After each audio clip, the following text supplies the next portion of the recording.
जय श्री राधे राधे दोस्तों। क्या आप प्रेमानंद जी महाराज से गुरु दीक्षा लेना चाहते हैं? तो रुकिए, दीक्षा सिर्फ एक मंत्र नहीं है, यह जीवन को बदलने वाला संकल्प है। अगर आप सच में गुरु शरण में जाना चाहते हैं तो ये 5 बातें जानना आपको बेहद जरूरी है, क्योंकि दीक्षा मांगने से नहीं, पात्रता से प्राप्त होती है। दोस्तों, दीक्षा का अर्थ है अपने पूरे अस्तित्व को गुरु के चरणों में समर्पित कर देना। प्रेमानंद जी महाराज जो ब्रज रस में रमे हुए संत हैं, वे दीक्षा देने से पहले भक्त की साधना, उसकी सेवा और उसका समर्पण को परखते हैं। तो अगर आप सच्चे मन से दीक्षा लेना चाहते हैं तो ये प्रमुख बातें आपको जानना अति आवश्यक है।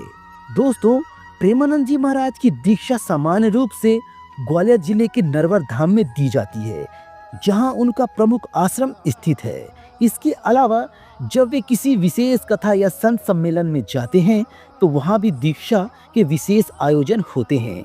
लेकिन याद रखिए, दीक्षा कोई सार्वजनिक पंक्ति में लगकर लेने वाली चीज नहीं है। ये गुरु कृपा से उसके मन में जब भाव जगे तभी वह प्राप्त होती है। तो दीक्षा लेने के लिए सबसे पहले क्या किया जाए, हम आपको बता दें। आपको सबसे पहले जुड़ना होगा सत्संग से। हर दिन महाराज जी की वाणियां पढ़िए, उनके द्वारा बताए गए 40 पद, ब्रजरस गीत और श्लोकों का पाठ करना प्रारंभ कीजिए। ये पहला कदम है आपके दीक्षा मार्ग का। दोस्तों, महाराज तक जाने के लिए आपको राधा केली कुंज या नरवर धाम आश्रम पहुंचना पड़ेगा और वहां पर आपको 2 कार्यक्रम मिलते हैं। पहला है मॉर्निंग सत्संग और दूसरा है एकांतिक वार्तालाप। इनमें शामिल होने के लिए समय पर नाम दर्ज कराना बहुत ही आवश्यक है और वहां के संतों से मार्गदर्शन लेकर धीरे धीरे आप दीक्षा की ओर बढ़ने लगते हैं। अब सवाल आता है, दीक्षा में होता क्या क्या है आखिर? दोस्तों, गुरु आपको देते हैं एक निज मंत्र, एक ऐसा मंत्र जो आपको दुनिया के शोर से निकालकर अंदर के परमात्मा से जोड़ देता है। साथ ही जीवन जीने के नियम, संयम और आचार भी सिखाए जाते हैं। गुरु केवल मंत्र नहीं देते, वो एक नया जीवन का आयाम भी प्रदान करते हैं। लेकिन हर कोई दीक्षा नहीं ले सकता। अगर आप सोचते हैं कि बस आश्रम जाएं और दीक्षा लेकर वापस आ जाएं, तो आप हमें क्षमा कीजिए। यहाँ केवल वे लोग पात्र माने जाते हैं जो संयमित जीवन जी रहे हों, भक्ति में डूबे हों और गुरु के सेवा के लिए पूर्णतः तैयार हों। सच्चे साधक को ही गुरु बुलाते हैं।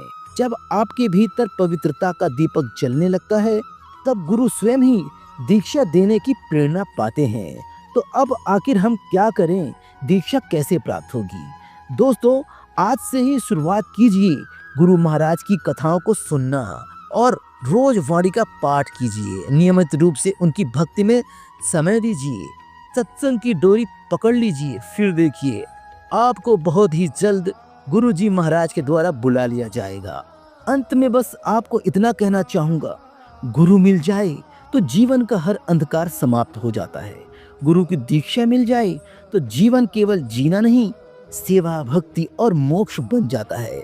दोस्तों, राधा नाम जप करते रहें और अपने जीवन के कष्टों को ऐसे ही हरते रहें।